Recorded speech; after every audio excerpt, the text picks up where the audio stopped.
Chagrin d'école, Daniel Pénac. Ce sera noté, monsieur. Il y avait la question des notes, bien sûr. Question capitale, la notation. Si on veut s'attaquer à la pensée magique et, ce faisant, lutter contre l'absurde. Quelle que soit la matière qu'il enseigne, un professeur découvre très vite qu'à chaque question posée, l'élève interrogé dispose de 3 réponses possibles, la juste, la fausse et l'absurde. J'ai moi-même passablement abusé de l'absurde pendant ma scolarité. La fraction, faut la réduire au dénominateur commun. Ou plus tard, sinus A sur sinus B, je simplifie par sinus, reste A sur B. Un des malentendus de ma scolarité tient sans doute à ce que mes professeurs notaient comme étant fausses des réponses absurdes. Je pouvais absolument répondre n'importe quoi.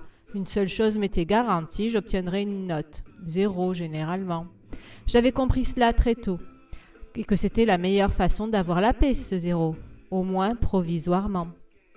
Or, la condition sine qua non pour libérer le cancre de la pensée magique, c'est le refus catégorique de noter sa réponse si elle est absurde. Pendant nos premières séances de correction grammaticale, ceux de mes aménagés qui se prétendaient abonnés au 0 n'étaient pas avares en réponses absurdes. En 4e, par exemple, l'ami Samy. Samy, quel est le premier verbe conjugué de la phrase ? Vraiment, monsieur, c'est vraiment. Qu'est-ce qui te veut dire que vraiment est un verbe ? Ça se termine par ENT. Et à l'infinitif, ça donne quoi ? Allez, vas-y, qu'est-ce que ça donne ? Un verbe du premier groupe ? Le verbe vraimer, je vraime, tu vraimes, il vraimes ? La réponse absurde se distingue de la fausse en ce qu'elle ne procède d'aucune tentative de raisonnement. Souvent automatique, elle se limite à un acte réflexe. L'élève ne fait pas une erreur, il répond n'importe quoi à partir d'un indice quelconque. Ici, la terminaison ENT. Ce n'est pas à la question posée qu'il répond, mais au fait qu'on la lui pose. On attend de lui une réponse, il la donne. Juste, fausse, absurde, peu importe. D'ailleurs, au tout début de sa vie scolaire, il pensait que la règle du jeu consistait à répondre pour répondre. Il jaillissait de sa chaise, le doigt tendu, tout vibrant d'impatience. « Moi !» Maîtresse, je sais, j'existe. Et répondait n'importe quoi. Mais très vite, nous nous adaptons. Nous savons que le professeur attend de nous une réponse juste. Il se trouve que nous n'en avons pas en magasin. Pas même de fausse. Aucune idée de ce qu'il nous faut répondre. Tout juste si nous avons compris la question qu'il nous pose. Puis-je avouer cela à mon prof ? Ai-je de choix du silence ? Non. Autant répondre n'importe quoi, avec ingénuité si possible. Je suis tombée à côté, monsieur. Croyez que je le regrette. J'ai tenté le coup, c'est raté, voilà tout, mettez-moi 0 et restons bons amis. La réponse absurde constitue l'aveu diplomatique d'une ignorance qui, malgré tout, cherche à maintenir un lien. Bien sûr, elle peut aussi exprimer un acte de rébellion caractérisé. Il me casse les pieds, ce prof, à me pousser dans mes retranchements. Est-ce que je lui en pose des questions, moi ?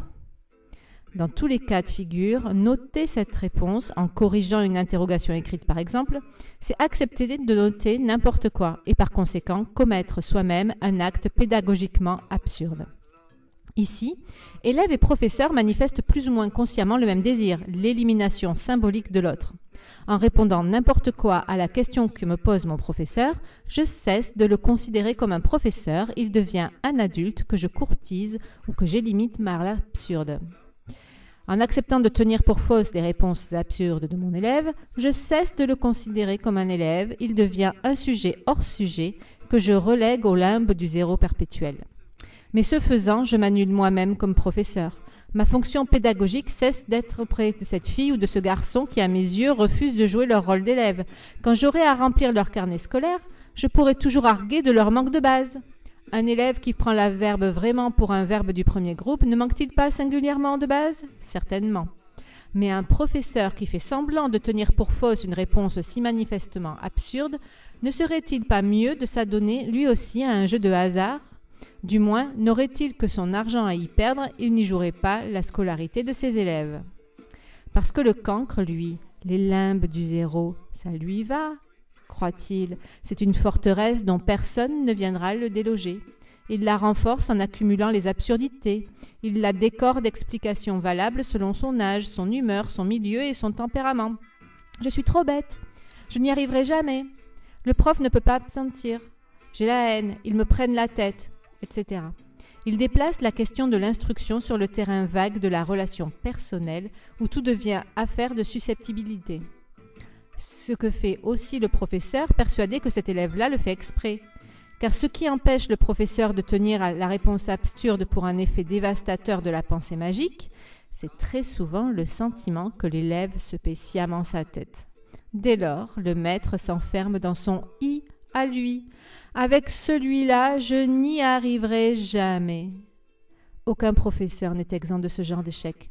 J'en garde de profondes cicatrices. Ce sont mes fantômes familiers, les visages flottants de ces élèves que je n'ai jamais su extraire de leur Y et qui m'ont enfermé dans le moins, dans le mien. Cette fois, j'y peux vraiment rien.